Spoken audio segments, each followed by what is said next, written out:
All right, the WWE pay-per-view rewind for 2005 this time. And, I would say that 2005 was really good. It was a pretty good year for the WWE. I wouldn't say it was as good as, the 2002 and 2003, the heyday. But I think it was a step up from 2004 in terms of the financial situation. I think the product, people were more excited about the product. And just better wrestling, better match quality, better feuds. Just more guys are at the top of their game in 2005. It just had great depth. Now, if you look at the year on paper, the Batista, John Cena era pretty much began.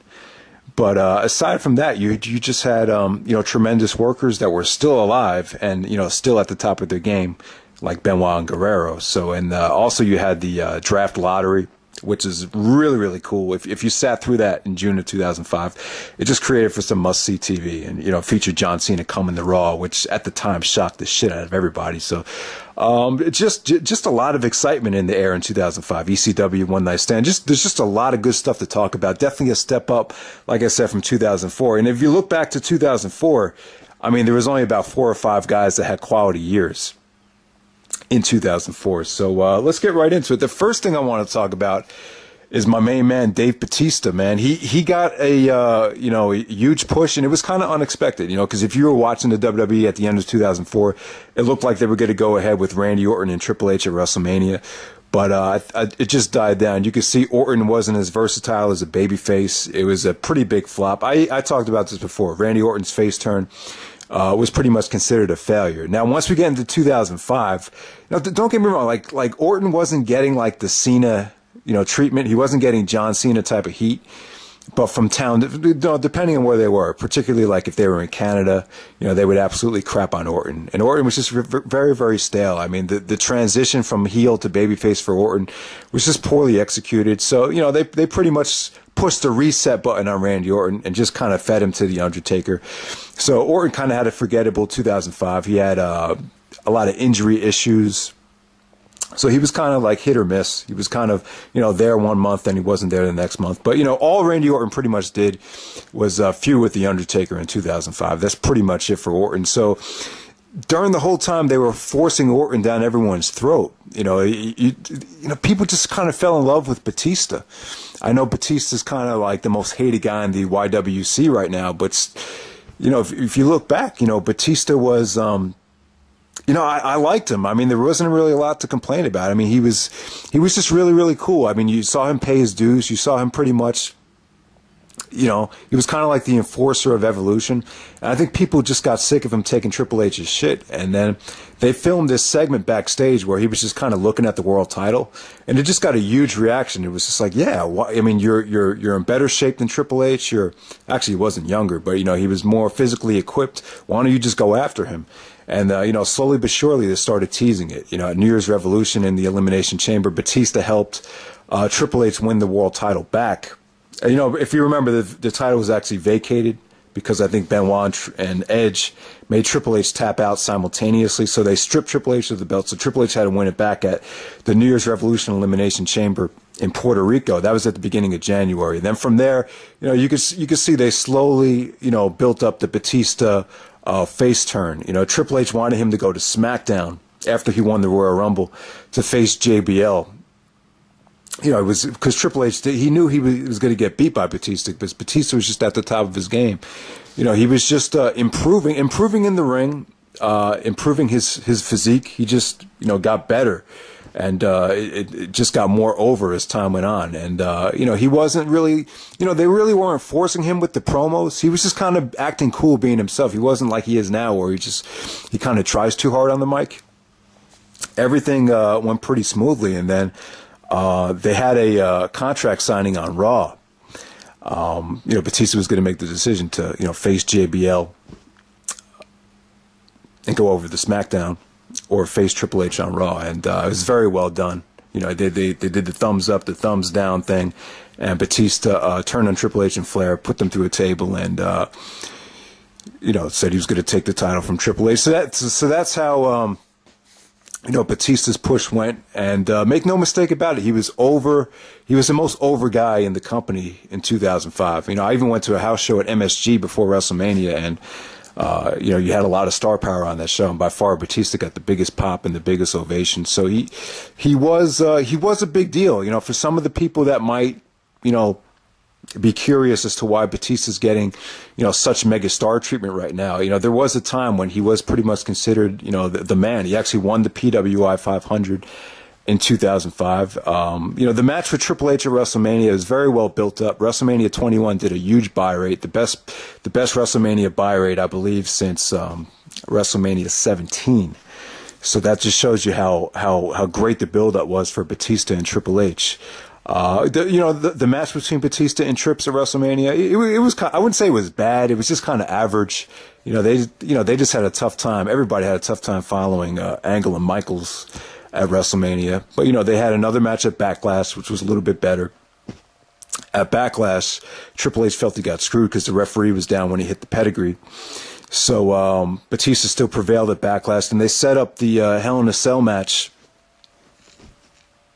at Vengeance, which was spectacular. I mean, Batista and Triple H definitely had a match of the year candidate. It was pretty much a war, a lot of weapons. They took out the chain, barbed wire on the chairs, just a lot of creative spots. A counter to the WrestleMania X7 sledgehammer spot as well. The feud between Triple H and Batista, great stuff. It had they had a trilogy. I would say the only great match was the Hell in a Cell match. But after that, Triple H took some time off, and Batista eventually went to Smackdown. So that's how it went. So now let's transition into John Cena's push. Cena's face turn at the end of 2003 into 2004, you could definitely tell he was still cutting edge. He was still rapping a lot, but, there was something different about the promos. He started cutting a lot of, making poop jokes and just doing a lot of, I don't know. He was very, for some reason, Cena was just more corny as a babyface, even in 2004. But, he was still popular. He had, he turned the U.S. title into a spinny belt. So a lot of the kids started liking him. And, for as much as, people might not like Batista and John Cena, you have to be a fucking idiot if you weren't going to push them in 2005. I mean, they were just, the company needed to start building new stars. Guys were getting older. Guys were about to, guys ended up dying the next couple of years anyway, like Benoit and Guerrero. So it was very, very smart to push Batista and Cena, even if they, they appealed to more of the casual fans. Both Cena and Batista, if you look at John Cena in 2005, I mean, what you would say is this is a guy that probably wanted to become a bodybuilder and just happened to start wrestling. That's what he wrestled like. He wasn't as good as he is now. If you watch the stuff from 2005, he definitely got a lot better in the ring since then. But, Cena's push in 05, he had a hard fight, and he worked and Angle made him work his ass off. He really punished him. A very, very stiff match at No Way Out. At No Way Out, it was the #1 contenders match for the WrestleMania 21 main event spot. So Cena goes over Angle at No Way Out. And then finally, John Bradshaw Layfield loses to John Cena at WrestleMania 21. So Bradshaw, I like JBL's reign. And I'm kind of, it's weird. There's so many people that are split on whether JBL's reign in 2004 into 2005 was a success or not. I go back and forth with people, but, after giving a lot of thought, I think it was the right decision. I think he was the right guy. I just think, I think it was a successful push. But let me know what you guys think. I just think that's what the product needed at the time. I just, and he was the perfect, anti-hero for Cena to win the belt back from. It was a good feud. The Cena JBL feud, it was, Bradshaw was kind of trying to make, Cena out to be white trash, like he didn't belong in the WWE and stuff like that because he wasn't on his level financially. And, they threw a whole bunch of stuff out there, and Cena was pretty much the rebel that would, vandalize his limousine. So they did stuff like that. I thought the feud leading up to it was very good, but however, the match at WrestleMania 21 was very disappointing. I mean, we're going to suffer through a year-long reign with JBL as the champion. Now, don't get me wrong. I like what JBL did on the mic, but let's be honest. The match quality took a dip with JBL as the champion. So you're going to sit through all these JBL title defenses and just have Cena squash him. Now, I understand, part of the reason was Angle and Michaels, I think they went a little too long, so they were kind of short on time, but they should have did a much better job of, with the agents, with producing this match. This should have been a bigger deal. The crowd really wasn't that into it. It just felt rushed. And, Cena hit the FU out of nowhere, and it was just like, boom, that's it. It just, they really didn't get a chance to get any rhythm going. So it was kind of a forgettable title win. And I think, one of the reasons why Cena's, initial push was felt so forced was because, the match was because of this match. The match was just such a disappointment and a letdown that I think it kind of hurt Cena until he started feuding with Edge to really gain the momentum that he really needed. So, JBL and Cena had a pretty awesome match at Judgment Day. It was an I Quit match. It was a lot of fun, a lot of, crazy spots as you would expect. But from there, they do the draft lottery, and Cena goes over the Raw. And, I think when Cena went over the Raw, he was still popular as hell. The Cena heat didn't start to come quite yet. I mean, he had he started feuding with Christian. Christian was cutting a lot of battle rap promos on Cena. I really think Christian was jealous of Cena, in real life. I really think, a guy like Christian, put in all those years, and then you see a guy like Cena, win the belt and win the title. I do think there was a lot of real tension between Christian and Cena. So Jericho and Christian and Cena had like a little three-way or whatever. But then because Jericho was going to leave the WWE, he decided that he wasn't going to renew his contract, and Jericho was definitely burned out. Definitely needed a break. Definitely needed to take some time off and revamp his style. So I think the initial plan was for Christian and Cena to go into SummerSlam as the big money feud, but they switched it to Jericho and Cena. So the whole thing was Eric Bischoff wasn't a big fan of Cena. He just didn't like the way he was doing things. He tried to become Cena's ally, but then Cena was like, I don't play politics. So Eric Bischoff and Chris Jericho got into cahoots and tried to make Cena's life a living hell. So that was pretty much the storyline leading up to SummerSlam. So Cena pretty much put Jericho away at SummerSlam, and then at SummerSlam, you could definitely tell that the fans were getting sick of Cena. I think he was exposed on Raw. See, a lot of people can kind of get away with stuff on SmackDown, but once you come over to Raw, I think it just makes you more exposed and more vulnerable. And Cena's character was just definitely getting stale, and you could just tell the WWE slowly but surely started watering him down, especially when they made the switch to the USA Network. So there we go from there. So Jericho actually got fired because he lost to Cena twice. So Bischoff fired him, and then Kurt Angle came out of nowhere, and Angle just, reinvented himself. So the whole Cena-Angle feud pretty much lasted throughout the rest of 2005, with Cena prevailing, and heading into 2006 as the champion. The Cena-Angle feud was frustrating as hell, to be honest with you. But I'll talk more about that later. All right, so next part of the video, I want to focus on Kurt Angle and Shawn Michaels. For 2005, it was one of the great things about the year was, you pretty much had a two-way race for MVP. I don't remember a year where the MVP race, was so close. I can't decide who had the better year, Angle or Michaels. I don't know. Let me know what you guys think. But Kurt Angle and Shawn Michaels stole the show at WrestleMania. They had a great trilogy. I would kind of compare it to Steamboat and Flair. If the other two matches. The other two matches just weren't as good as their WrestleMania match, so it was kind of a tough comparison. But Angle and Michaels wasn't really a feud. It was more about just the matchup. It was pretty much a dream match. And it's one of those matches where I always wanted to see. I was like, wow, that'd be awesome if Kurt Angle and Shawn Michaels would face each other. But, they were always on different shows. You didn't really know how they were going to mix it up. They actually, started fighting at the Royal Rumble. I think Shawn Michaels eliminated Kurt Angle, and then Angle took it personal and started beating the crap out of HBK and eliminated him. So that's how it pretty much started. It was very random, but I think it worked. I think they did a great job of trying to make it feel as natural as possible.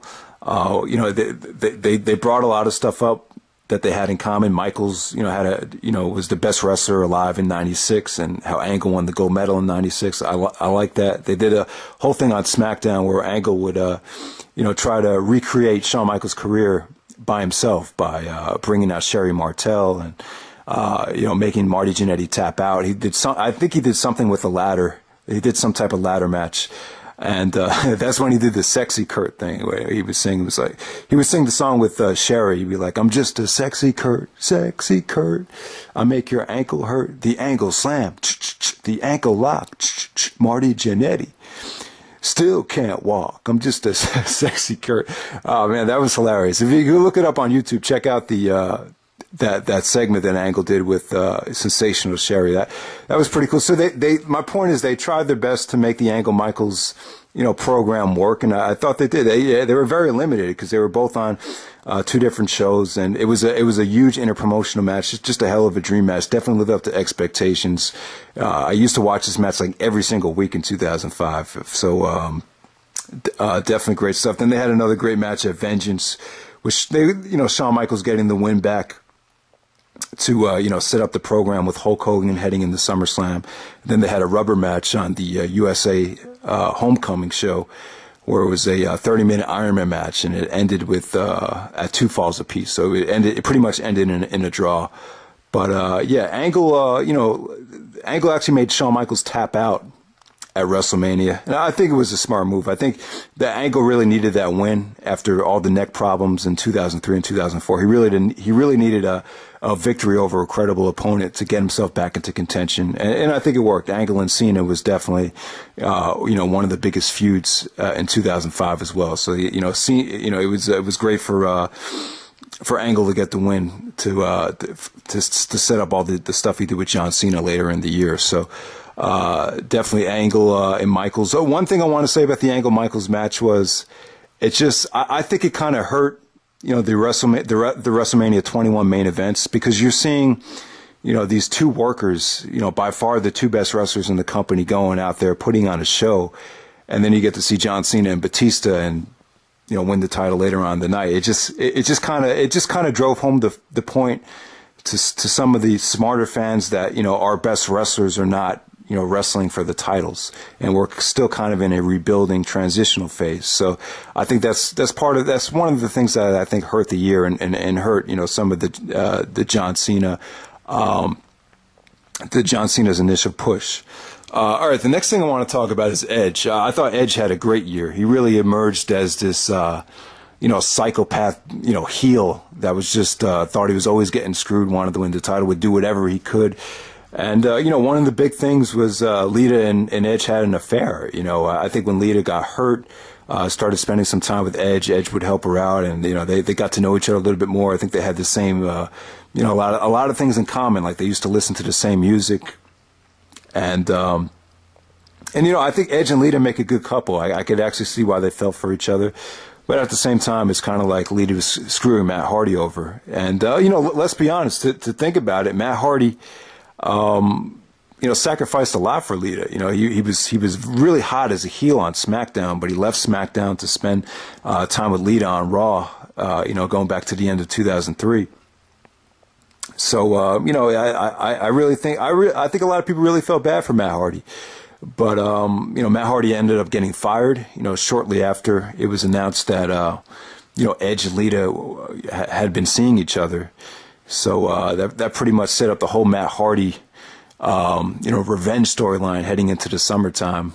But, it wasn't just Matt Hardy. I would say Edge and Matt Hardy was definitely the feud of the year. Because there was that much tension and it was that personal. But Edge had a lot of good feuds, from Shawn Michaels to Benoit to who else did he feud with? He even had a pretty good feud with Kane. The Kane Edge was like that was like the fake Matt Hardy storyline. They tried to substitute Kane is like the one that lost Lita. And that was kind of like the pretend storyline, but then when Matt Hardy came back, it was like, now we could get down to business. This is where the real tension lies. But I thought Kane and Edge had a pretty solid feud on Raw. I think they had a wedding where Edge or Kane actually what was it? Was it Kane or was it Lita that got married? I can't even remember. I just remember they had a big scuffle at a wedding with, you know, Kane coming out of nowhere and ruining the wedding or something like that. But, yeah, but like I said, guys, Edge, you know, he won the Money in the Bank briefcase at WrestleMania 21. And, you know, pretty much, you know, 2005 was just a great setup for what he would accomplish in 2006. The next thing I want to talk about is Eddie Guerrero. You know, very, very, very sad. Eddie Guerrero passed away in 2005. It was definitely really tough for me. I remember being at school and I used to just cry. I probably cried every day that week. It was, it sucked. You know, to me, like Eddie Guerrero, I pretty much took his loss even harder than Benoit's. With Benoit, because of what happened, it was just so fucked up. But with Eddie, you know, you just felt like you lost a family member. You know, you saw him on TV every week. You know, they really, the WWE did a lot with the Eddie Guerrero, Rey Mysterio storyline, and everyone was really starting to dig Eddie before he died. You know, he was in this funny and you know, just a lot of there was just a lot of humor in his program with Batista before Eddie Guerrero died. You know, he was just so likable and you know, so much charisma, and you know, it just shocked everybody, man. And you know, no one really expected it. You know, I wish it didn't happen. You know, some people say if Eddie Guerrero had just gotten a CAT scan, he could have prevented, you know, dying of heart failure. But you know, he just woke up one morning and was brushing his teeth and collapsed in a hotel. You know, it sucks.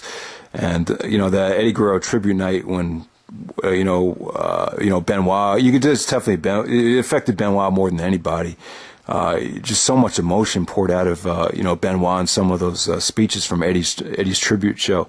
But the one that really affected me the most was Rey Mysterio. I could just feel the pain and feel the hurt during his speech. But yeah, man, the Eddie Guerrero Rey Mysterio feud was a big part of 2005. I mean, it was definitely one of the best feuds of '05. It pretty much started with Rey Mysterio just kind of beating Eddie Guerrero straight up in face-versus-face matches, and slowly but surely Eddie started to get jealous of Rey because, you know, Eddie just couldn't beat him. You know, he beat him at WrestleMania, he beat him on Smackdown. At Judgment Day, he turned heel before Judgment Day and just, you know, started killing him with steel chair shots. And then, because he knew he couldn't beat him, they did this kind of crappy storyline. I mean, this is what kind of brought the feud down. They brought in Dominic, Rey Mysterio's son, and you know, they had Eddie Guerrero kind of convince Rey and everyone that he was the real father. So you know, a lot of the promos leading up to SummerSlam were kind of frustrating. With, you know, Vicky Guerrero started coming out saying that, you know, why are you doing this to Rey and all that stuff. So it was kind of frustrating for the viewers.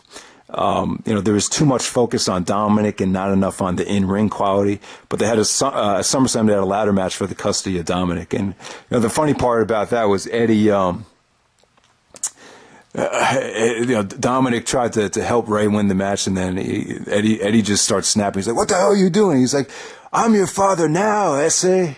I thought that was funny how you just call the little kid Essay. So, yeah, so Rey Mysterio won the ladder match, but he pretty much dominated the feud. But the Eddie, you know, Eddie really, you know, he got Rey Mysterio ready for a main event push, and Rey would go on to win the championship in 2006. So, you know, Eddie Guerrero, Rey Mysterio, even though it did have its setbacks, I still thought it was a pretty awesome feud.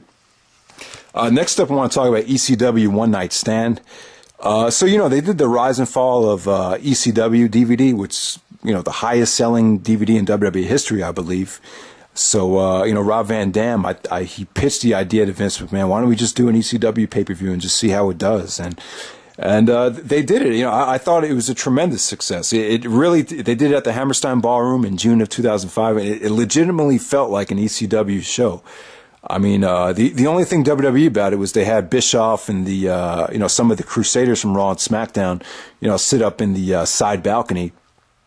But I don't think it didn't bring this. It only added to the show. It was kind of like a dream. I mean, who would have thought that, you know, one day we see an ECW show with Stone Cold Steve Austin and the Sandman drinking a beer together, and, you know, Heyman and the ECW roster just humiliating Eric Bischoff. It was great. You know, the wrestling from top to bottom was fun and solid. You know, Masato Tanaka and Mike Awesome stole the show. But it really wasn't about the wrestling. It was just about, that ECW aura, I didn't really grow up, watching ECW as much as some of the other guys have done. But, I've gone back and researched it enough to really appreciate it. Some people that didn't watch ECW, they probably didn't get the show. I used to watch some of the pay-per-views with my dad. And my dad, I remember my dad saying to me, yeah, that last pay-per-view was kind of weird with all those out-of-shape guys. So I was just like, well, yeah, it was more of a reunion show. But, the best part of the show for me was the promos. Rob Van Dam, some people say it wasn't very well executed, the promo he cut, but I thought the RVD promo, came from the heart. And it was one of those promos where you really, you don't get to see RVD be that angry.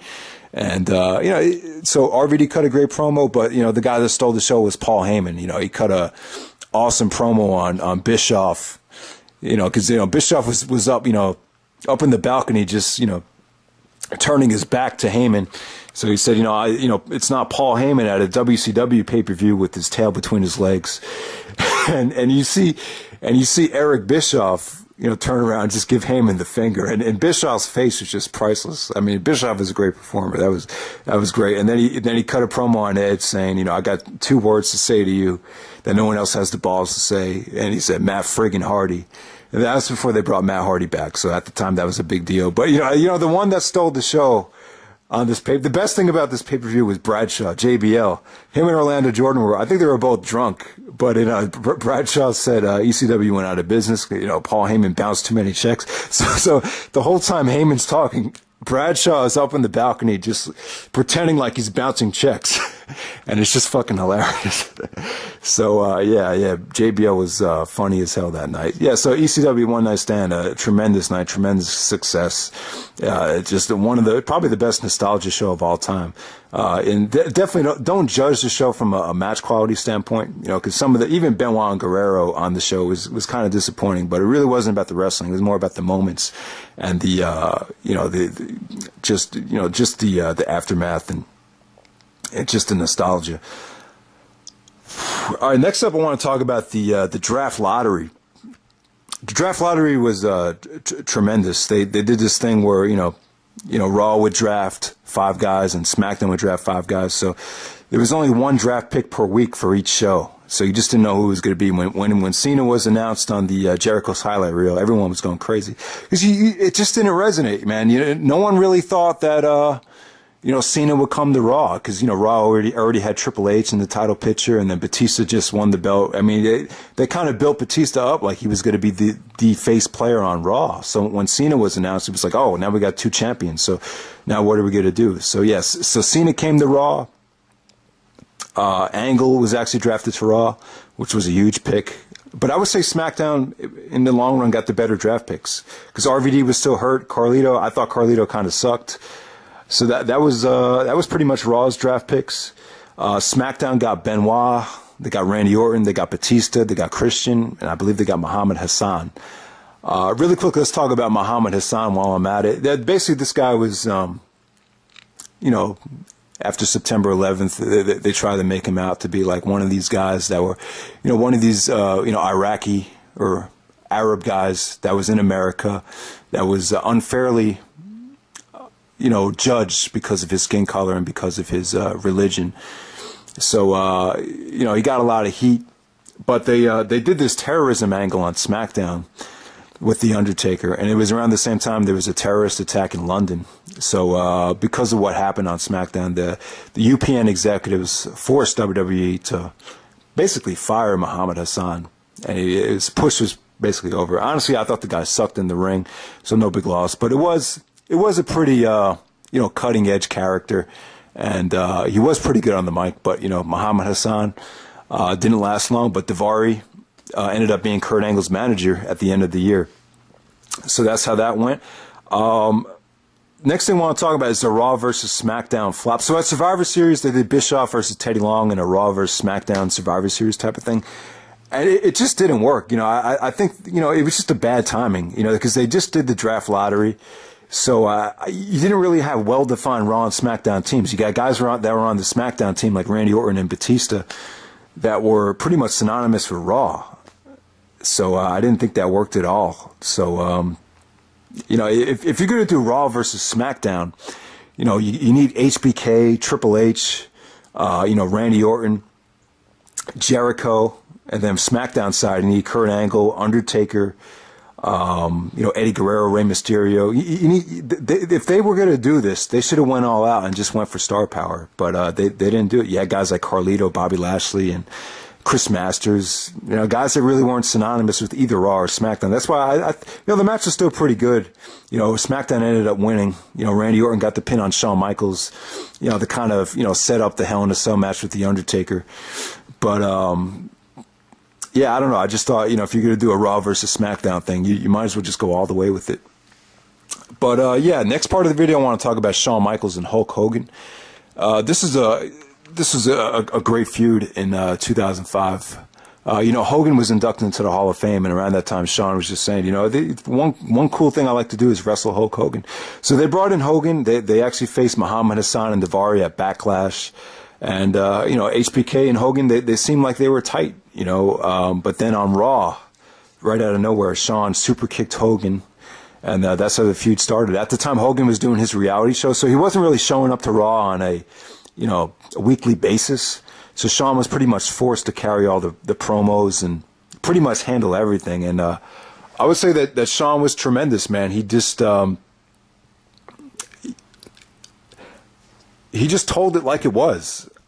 I mean, it's just one of those things where I think he did take things a little bit too far.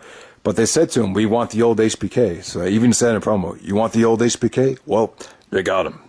And yeah, he didn't hold back. He just talked about shit that you don't really talk about, you know. And it was fucking awesome because he did it in a way where he didn't have to, you know, be, you know, grabbing his crotch or talking about dirty, you know, or telling dirty jokes to be entertaining. He just told it like it was. You know, he pretty much shot the shit with Hogan. He just said, you know, I don't sweat you, you know, not in the ring, not backstage, not anywhere. He even said, "I'm not jealous of you or anything your family has." I really, you know, I was really proud to be a Shawn Michaels fan at the time. You know, he was able to get heat without really saying anything that was dirty or, you know, he really compromising the person that he was. So, yeah, man. And Hogan was offended. He was pretty much offended by a lot of the stuff that Shawn was saying. And even after SummerSlam, you know, Shawn kind of made a mockery of Hogan in the match and the leg drop. And, you know, Hogan was actually willing to do a steel cage match, I believe, in Unforgiven. But because of the promo Shawn cut, he just said, fucking, you don't want to do it.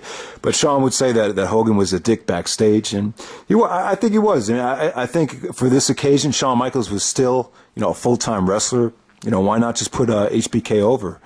But, you know, they had disagreements, I think, about doing the job at SummerSlam. So I think the actual ending to the SummerSlam match was probably a bigger deal backstage than I think a lot of people thought it was. But, you know, I'm just glad that they got the match done. Anytime you do a big superstar dream match like Hogan and HBK, or even the talked about Hogan and Austin match, you know, going over, whoever's going to go over, it's just a bitch of a deal to deal with that stuff. So I'm sure it wasn't easy, but, you know, Shawn made this feud so, and the match was fun too. You know, Shawn really sold his ass off for Hogan. He really, it was kind of, you know, he kind of went a little bit too far, but it was still fun to watch, and he still carried Hogan to, you know, one of the best matches I've seen Hogan have. So, all right. So that's pretty much it, guys, for 2005. Before I get into the actual God, this is going to go long, but before I get into the actual pay-per-views, but Shelton Benjamin and Christian, I mean, just kind of good years for both guys. You know, Shelton had some awesome matches. Like I said, man, the back-to-back matches with Jericho and HBK, after seeing those, I thought, wow, Shelton's going to be the next guy. He pretty much stole the show in the Money in the Bank ladder match, but slowly but surely as the year progressed, you know, Shelton just wasn't getting the push I thought he was going to get, and he kind of just started fading away. And then Christian cut some awesome promos on John Cena. He even cut a promo with Vince McMahon and had the MSG crowd in the palm of his hands, and, you know, kind of convinced Vince McMahon that he was a main eventer. So Christian was hot in 2005. He was definitely, you know, it was one of those heels that was just so likable that, you know, they had to turn him face eventually. But, you know, Christian's contract was coming up. He was drafted to Smackdown. I think he lost to Booker T at the Great American Bash, and, you know, just wasn't happy with the way things were going. But I think Christian made a mistake. you know, he shouldn't have left. You know, it sucked that he was taken from Raw, but I think in retrospect, you know, it was a mistake to leave for TNA. He had a good run in TNA, don't get me wrong, but I think Christian just signed the contract and committed. I think the WWE would have done something good with him, but I guess he just started losing confidence, and he was just like Jericho. He was burned out. So Christian and Jericho leave after the summer of 2005. So really quickly, I'll talk about the pay-per-views. So let's get right down to the pay-per-views. Where the hell is it? Jesus Christ! I got a whole. All right, here we go. Here's the pay-per-views.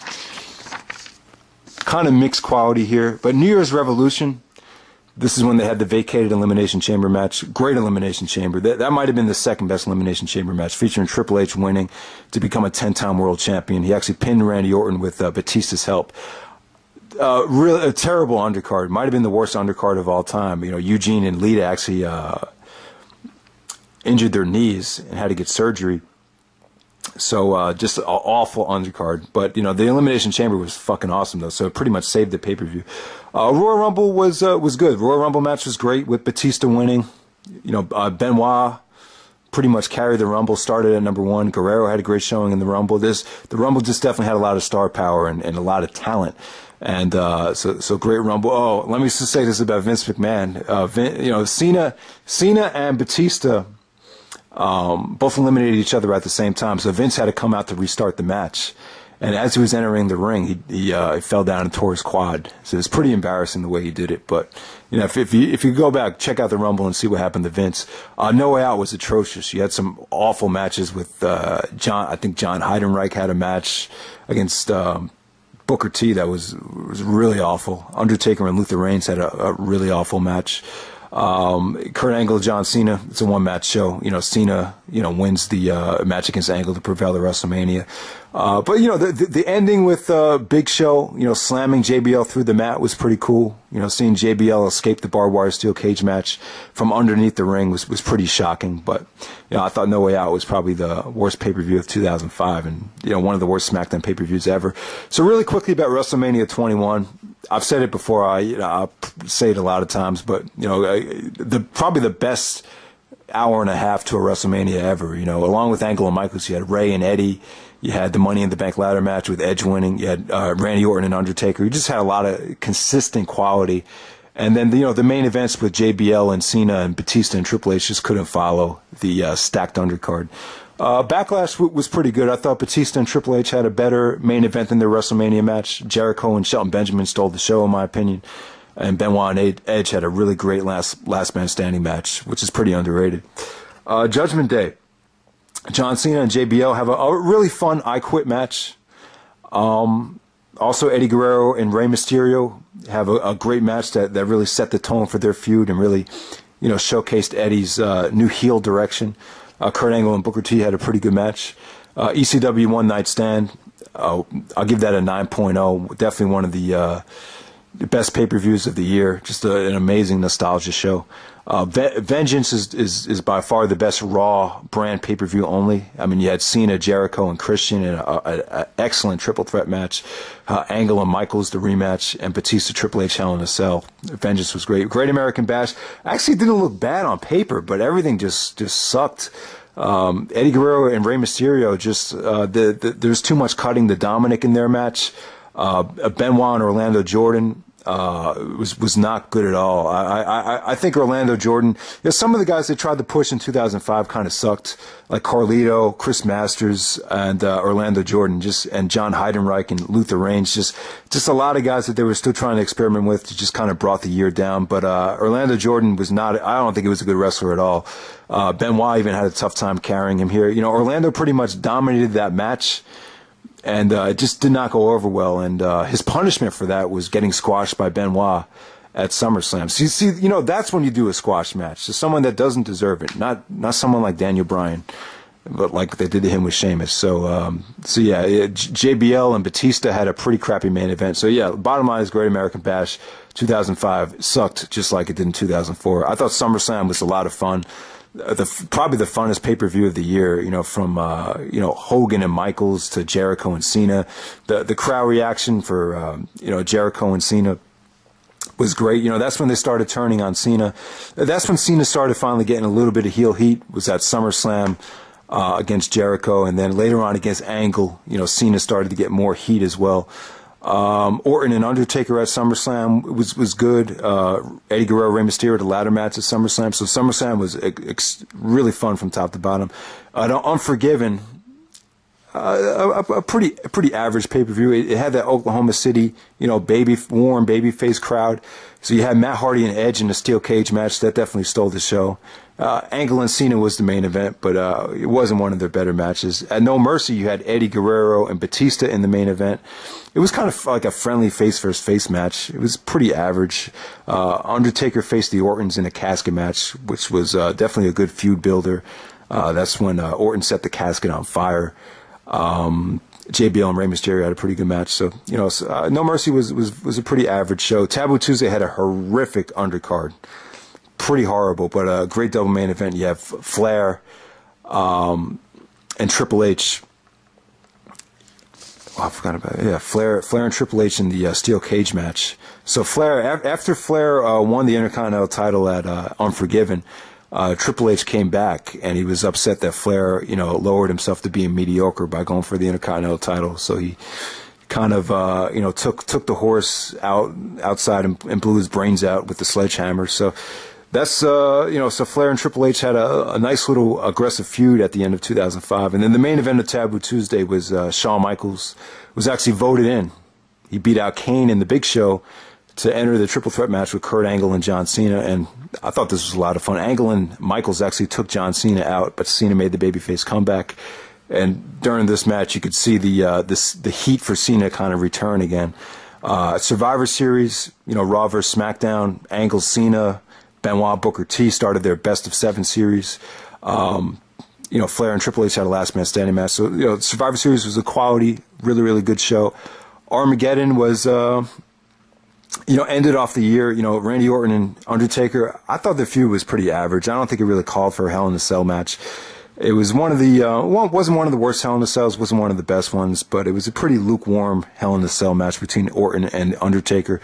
Benoit and Booker T definitely stole the show. Benoit was down 3-0 in the best of 7 series and actually came back, won the match to help himself stay alive in the series to win it. So that's pretty much it. Out of all the pay-per-views, you know, WrestleMania, ECW One Night Stand, Vengeance, and SummerSlam will be the only pay-per-views I would consider great. All the rest of them are pretty average. And we only had 2 bad pay-per-views and No Way Out and the Great American Bash. So next up, let me give you my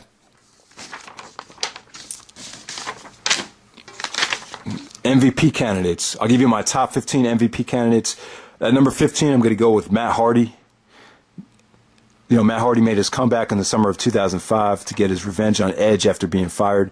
Number 14, Randy Orton. All Orton did was really feud with The Undertaker. Number 13, I'm going to give it to Booker T. You know, Booker T, you know, thanks to being in quality feuds with Kurt Angle and Chris Benoit, he was able to have some pretty solid television matches. Number 12, I'm going to go with Chris Jericho. Jericho had a good year, man. He had some pretty solid matches on Raw with Benoit at the beginning of the year. Eventually, he turned heel and pretty much was the top heel on Raw, feuding with John Cena going into the summertime. Number 11, Christian. Christian had a spectacular year on the mic. Was getting hot, a lot of charisma, some solid television matches. Number 10, I'm going to go with John Cena. You know, Cena, like I said, man, he was awkward in the ring at the time, very uncoordinated.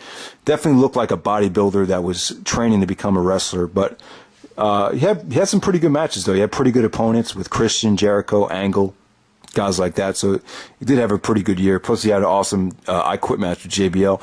At number 9, I'm going to go with Shelton Benjamin. Like I said, guys, Shelton was just, you know, I thought he stole the show in the Money in the Bank ladder match. And, you know, the match with Michaels was great. The match with Jericho, he was just so athletic. You know, he didn't have the mic skills, but I felt like the WWE gave up way too much on him. I don't know what happened to Shelton, man. Maybe after Benoit went to SmackDown and not being around Benoit, he didn't have the father figure and the positive influence to keep him going the way he was. So I don't know what happened to Shelton Benjamin, but after 2005, he just fell off a cliff. Number 8, I'm going to go with Eddie Guerrero. You know, man, Eddie had a really fun year, man. Just great feud with Rey Mysterio, very emotional feud with Rey. You know, Eddie, you know, it sucks that he passed away, but definitely had a great year. Number 7 to go with Triple H. You know, pretty much main evented Wrestlemania, won the Elimination Chamber, to become a 10-time world champion. Great feuds with Batista and Ric Flair in 2005. Number 6, I'm going to go with Rey Mysterio. Rey Mysterio definitely, you know, 2005 might have been his best year. The stuff he did with Eddie, great matches with Kurt Angle on SmackDown. Just really set the tone for his 2006 push. Edge stepped up to the plate and proved that he was, you know, legitimately worthy of winning the Money in the Bank briefcase at WrestleMania, and was a monster heel. Had a lot of feuds with a different variety, with a variety of opponents. Number 4, I'm going to go with Chris Benoit. Benoit had a solid follow up to 2004, man. You know, say what you want about Benoit, but whatever show Benoit was on was always the better show. I mean, even 2002 and 2003 was SmackDown. 2004 was Raw. At the end of 2005, Benoit was on SmackDown. SmackDown was better. So I would say, you know, Benoit with a great best of 7 series against Booker T. You know, it had a lot of quality matches against Booker, quality matches against Jericho, great feud with Edge. You know, just a lot. You know, pretty much had the best television match of the year with William Regal, if you think about it. At number 3, I'm going to go with Batista, and I'll put Batista at number 3 because of the WrestleMania 21 buy rate, the WrestleMania 21 build-up, and I liked him, man. Batista was very likable as champion. He was cool. He was over. Even though he wasn't great in the ring, he was still good enough. You know, I think the problem with Batista was after he got hurt at the end of 2005, it killed his momentum, and he was never really able to regain it. And you know, a lot of the credit to Batista's push you could credit to Triple H. You know, in some ways, Triple H pretty much made Batista. You know, because without that storyline, without, you know, seeing Batista pay his dues and you know, really, you know, people finally see him have enough balls to put Triple H in his place. If you forget about all that stuff, you know, there's really not much there. But you know, the Triple H Batista feud played a huge role in the momentum that Batista had throughout 2005. And then, like I said, MVP. I can't decide who the MVP was, so it's a draw between Kurt Angle and Shawn Michaels, without a doubt. Just great years from both guys. So I'll give you my top 15 feuds of the year. At number 15, I'm going to go with Raw versus SmackDown. At number 14, I'm going to go with Edge versus Kane. At number 13, I'm going to go with Triple H versus Flair. Number 12, Cena versus Christian. Number 11, Edge versus Shawn Michaels. Number 10, JBL versus Cena. Number 9, Angle versus Cena. Number 8, Undertaker versus Orton. Number 7, HBK versus Hogan. Number 6, Cena versus Jericho. Number 5, Benoit versus Booker T. Wow. A lot of credit Sharmell. I thought Sharmell did a good job as being a Booker T's manager in that feud. Number 4, I'm going to go with Kurt Angle versus Shawn Michaels. Like I said, it really wasn't much of a feud. It was more of a competitive rivalry. Number 3, Eddie Guerrero versus Rey Mysterio. Number 2, Triple H versus Batista. And the number 1 feud of 2005, without a doubt, Matt Hardy versus Edge. Realism just makes things so much better. So let me give you my top 10 television matches, and then we'll wrap this thing up with the top 10 pay-per-view matches, and that'll pretty much be it. Number 10, TV matches from Raw, from Japan, from February. Chris Jericho versus Chris Benoit in a submission match. Check it out. Number 9, Triple H versus Chris Benoit. Pick your poison match. I believe Batista picked Benoit to face Triple H in a pick your poison match. I don't remember what Triple H picked for Batista, though, but it was Triple H and Benoit. Triple H finally got the win over Benoit after losing to him so many times in 2004. Number 8, Kurt Angle versus Rey Mysterio from SmackDown in February from Japan. Great stuff. One of the best Angle Mysterio matches. Number 7, Edge versus Matt Hardy, the street fight on Raw from September. Brutal stuff. Both guys look like they got electrocuted at the end of that, in that last spot at the end of the match. A lot of tension, a lot of intensity. Just great stuff between Edge and Matt Hardy. That was probably the best match they had in '05. Maybe even better than their steel cage match. Number 6, Shawn Michaels versus Shelton Benjamin from the Gold Rush tournament. This featured one of the best endings to any match we'll ever see. Shawn Michaels doing the super kick on Shelton Benjamin, and he springboards in the midair. That was an awesome finish. But I think the match's a little bit overrated because of the finish. If you take away the finish, it's really not. I really don't think it's anywhere near the 4-star level. But, you know, a 5-star finish, I'll give it 4 stars. Number 5, HBK versus Edge. The street fight, Shawn Michaels and Edge. This is pretty much the feud ender. This pretty much, you know, Shawn Michaels got his win back over Edge. Great street fight, a lot of blood, a lot of crowd participation. Shawn Michaels had the match and the crowd in the palm of his hands. Just great stuff from Edge and HBK. They had a lot of good street fights, actually. Number 4, Kurt Angle versus Shawn Michaels, the Raw Homecoming, the half-hour Iron Man match. Probably the weakest of the trilogy, but still great stuff. Number 3, Eddie Guerrero versus Rey Mysterio, Smackdown in June. Rey Mysterio goes over Eddie once again. After the match is over, Eddie starts giving this sadistic face. Like it's kind of a sadistic smile. Like he knows he can't beat Rey, so he's going to beat him. He's going to hit him where it hurts. And that was the stuff with Dominic that Eddie would think about. So, number 2, Kurt Angle versus Eddie Guerrero, the SmackDown Championship Series in April 2005 from Chicago. Great stuff. This is pretty much just as good as Eddie and Angle's WrestleMania 20 match. And number 1, from Velocity, Chris Benoit versus William Regal from July. Jesus, I mean, I was actually in a hotel room and I saw this match, so I don't have it on tape, but damn, this is the best Benoit-William Regal match. This blows away their Brian Pillman Memorial match by far. This is great stuff. This was just such a treat to get on Velocity. It just sucks that no one's ever going to see it, but check it out. William Regal versus Chris Benoit, best television match of 2005, without a doubt. All right, next up, let's check out the top 10 pay-per-view matches of 2005. And number 10, I'm going to go with Masato Tanaka versus Mike Awesome from ECW's One Night Stand. You know, Tanaka and Awesome pretty much had their vintage, you know, this is pretty much the same shit they used to do in ECW. They just did it here on One Night Stand and definitely stole the show. Number 9, Chris Benoit versus Booker T from Armageddon, match 4 of the Best of 7 series. Benoit was down 3-0. Really had to fight off, and it was do or die. He had to get the desperation win. And great stuff between Benoit and Booker. This is the best match I've ever seen them have. And number 8, Matt Hardy versus Edge, the steel cage match from Unforgiven. Matt Hardy doing a leg drop off the top of the cage to get the victory. Great stuff. I love that crowd too. Oklahoma City. See, Oklahoma City has just a nice, friendly, you know, babyface crowd. If you're a babyface, I think Oklahoma City's that type of crowd that's always going to get behind you. Number 7, JBL versus John Cena from Judgment Day. Put that at number 7. Number 6, Eddie Guerrero versus Rey Mysterio, the ladder match for custody of Dominic. At number 6. At number 5, Batista versus Triple H, Hell in a Cell from Vengeance. At number 4, Money in the Bank ladder match, WrestleMania 21. Chris Jericho, Chris Benoit, Edge, Shelton Benjamin, Kane, Christian. I love Benoit selling in this match. Watch Edge clock Benoit with a chair. Watch how Benoit sells the arm. That's how you sell. So just great stuff. I'd probably say Shelton Benjamin stole the show, though. WrestleMania 21 Money in the Bank ladder match. Still, I think it's the best Money in the Bank ladder match to date. Number 3, the Elimination Chamber from New Year's Revolution. The Raw Elimination Chamber for the vacant world title. We had Triple H, Batista, Randy Orton, Chris Benoit, Chris Jericho, and Edge, with Shawn Michaels as the referee. Like I said, guys, if anyone has a copy of this from the actual pay-per-view, not the DVD that was edited, Shawn Michaels was friggin' hilarious as the referee when he was coming down to the ring. Just see it. If you have it, you know what I'm talking about. He's just funny as hell.